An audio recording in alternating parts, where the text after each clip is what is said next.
담장 너머로 대광리 역사가 한눈에 들어오는 곳에서 신혼살림을 시작했다.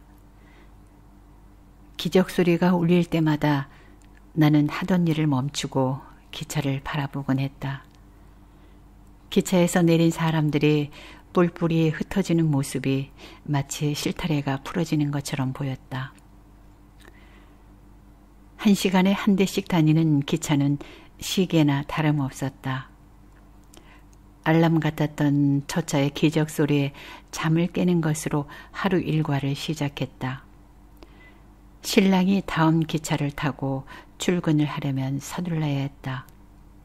그뿐 아니라 빨래를 삶거나 곰국을 끓이는 등 집안일을 할 때도 기적소리를 듣고 시간을 가늠했다. 기적소리는 아침과 오후 그리고 해가 뉘엿뉘엿 넘어갈 때마다 달랐다. 아침은 그날 해야 할 일에 대한 결의처럼 씩씩함이 넘쳐났다. 오후가 될수록 그 소리는 해 그림자처럼 늘어지는 것만 같았다. 그맘때쯤이면 치열했던 오전이 한 고비를 넘기면서 행동에 옮기지 못했던 것들에 대한 아쉬움을 접어야 했기 때문이리라. 그러나 해가 뉘엿뉘엿 넘어가면 기적소리는 어둠을 뚫고 더 선명하게 들려왔다. 하루의 끝을 향해 달려가는 그 소리에 나는 다시 저녁 준비로 분주해졌다. 훈련이 잦았던 신랑은 자주 집에 들어오지 못했다. 그는 막차를 놓치면 몇 집 건너 단 한 대뿐이었던 군 전화로 못 들어온다는 연락을 해왔다. 나는 그가 타고 있지 않다는 것을 알면서도 막차를 기다렸다. 막상 기적소리가 멀어져 가면 오히려 차분해졌다. 아무도 오지 않는다는 것과 세상으로 나갈 수 있는 길이 끊겼다는 것을 받아들여야 했다. 집주인은 혼자 사는 할머니였다. 할머니와 우리 방은 숨소리까지 들리는 작은 마루를 사이에 두고 있었다. 막차구나. 초저녁 잠을 깬 할머니의 혼잣말이 어둠을 헤치고 파도처럼 밀려왔다. 나는 할머니의 넋두리 속에서 빛이 바래지 않은 기다림을 읽을 수 있었다. 올 사람이 없다면서도 누군가를 기다리는 것이었다. 지칠 줄 모르는 그리움이 철썩 내 가슴에 부서졌다. 새댁 신랑 오늘은 못 오는갑다. 막차 소리가 멀어져 갔을 때 할머니가 마루로 나오며 말했다. 그날따라 달빛이 무척 밝았기 때문일까. 할머니가 당신의 옛날 이야기를 주섬주섬 늘어놓았다. 가진 것 없이 시작한 결혼 생활이었다. 아들이 태어나면서 형편이 피기는커녕 빚은 점점 더 늘어났다. 남편의 입에서 돈이라는 말이 그치지 않았다. 아들이 초등학교에 들어가던 날 남편은 막일이라도 해서 돈을 벌겠다며 첫 차를 타고 떠났다. 원수 같은 돈은 그가 간 도시에도 없었다. 몇 군데 거처를 옮긴 남편한테서 뜸하게 오던 소식마저 끊겼다. 행방을 수소문했지만 소용이 없었다. 그렇게 3년이 흘렀다. 부산에서 남편을 보았다는 사람이 나타났다. 할머니는 아들을 앞세우고 물어물어 찾아갔다. 대문을 밀고 들어가려는데 낯익은 음성이 들렸다. 남편이 틀림없었다.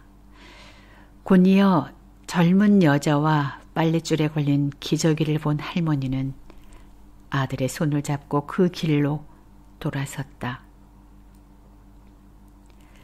할머니는 지피는 데가 있어서 아들을 데리고 갔다고 했다.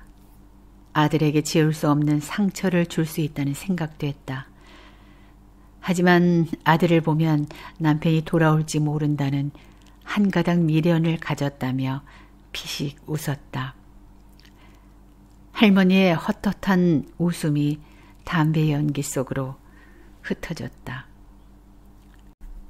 할머니는 아들을 위해 몸이 부서져라 이랬다.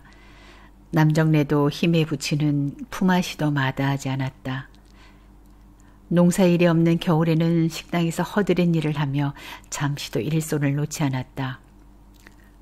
고등학교를 졸업한 아들이 돈을 벌겠다며 도시로 가겠다고 했다. 할머니는 지긋지긋한 가난이 싫다고 대드는 아들이 무서웠다. 다음 날 첫 차로 떠나던 아들을 잡을 수 없었다.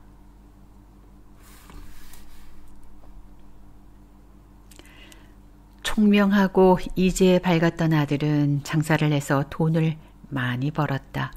큰 슈퍼를 여러 개 가진 사장이라고 했다. 새 들어있던 6개월 동안 나는 한 번도 그 아들을 보지 못했다.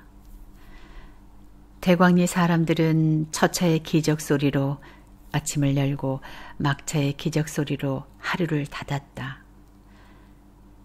기차가 가는 길이 그들의 삶의 궤도였으며 세상으로 연결된 유일한 통로이기도 했다. 희망을 안고 세상에 나갔다 상처를 안고 돌아오기도 했지만 역사는 가장 먼저 그들을 맞았다. 남아있는 사람들도 꿈이 있었다. 막차가 올 때까지 떠난 사람을 기다려야 했다. 빈 기적만이 울려도 슬퍼하지 않고 질긴 그리움의 터를 읽어야 했다. 처음 대광리역에 내렸을 때 서울에서 2시간 거리인데도 내게는 채울 수 없는 공허처럼 아득하기만 했다. 며칠 만에 들어오는 신랑에게 긴 기다림과 외딴 섬에 갇힌 분노를 퍼부었다. 다음 날 첫 차를 타고 서울로 갈 거라고 다짐을 했다. 하지만 나는 떠나지 못했다. 나는 또 다시 대광리역을 바라보며 그를 기다리고 있었다. 곧 나는 아이를 가졌다. 그제야 할머니가 평생 동안 놓지 않았던 그리움의 실체를 알 것만 같았다. 내게도 기차역이 있었다. 지켜야 할 궤도가 있었다. 그리고 막차가 올 때까지 기다려야 하는 사람이 있었다. 나는 조금씩 역전 사람이 되어가고 있었다. 점점 불러오는 몸으로 기차를 타고 연천이나 전곡 장나를 다녔다.